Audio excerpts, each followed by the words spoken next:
नमस्कार बंधुगण, आज आमे जानिबा एक रहस्यमय पौराणिक कहानी जेउथिरे महान ऋषि कश्यपक अभिशापर कथा वर्णना करा जाइछि।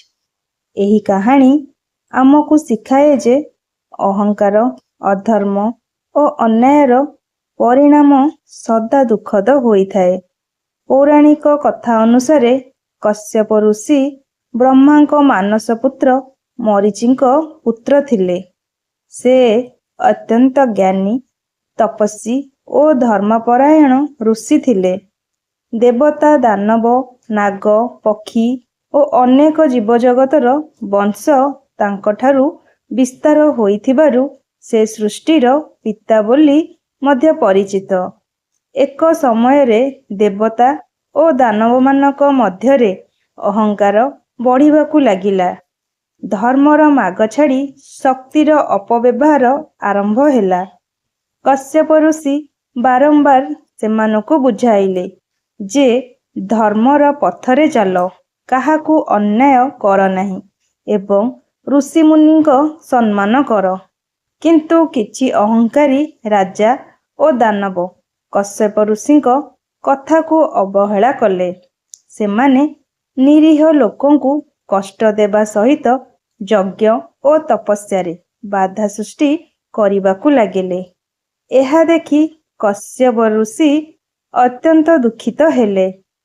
शेषरे से कहिले, जेउमाने धर्म को त्याग करी अहंकार रे अंध होइछंती सेमानक शक्ति और ऐश्वर्य दीर्घ समय रहिबो नाही। निज कर्मर फल सेमाने निश्चय भोग करिवे। एही अभिशाप परे अधर्मरे लिप्त अनेक शक्तिशाली व्यक्ति निज कर्मफलर परिमाण भोग करिथिबा बोली पुराण रे वर्णना मिले। एही कहानीर अर्थ हेउछि अभिशाप केवल क्रोधर प्रकाश नुहे, बरं अधर्म विरुद्धरे एक सतर्क बाणी।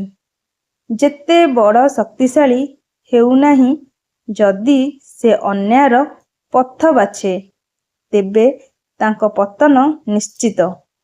कश्यप ऋषिंक जीवन आमको शिखाए जे ज्ञान, धैर्य और धर्म ही प्रकृत शक्ति। धन, बल किंबा अहंकार केबे मध्य स्थायी नुहे। सत्य और न्यायर पथरे चालुथिबा व्यक्ति शेषरे विजयी हुए। बंधुगण, एही पौराणिक कहानीरू आमे शिखिलु जे कर्मर फल निश्चय मिले। तेणु सर्वदा सत्य, धर्म और भल कामर पथरे चलिबा उचित।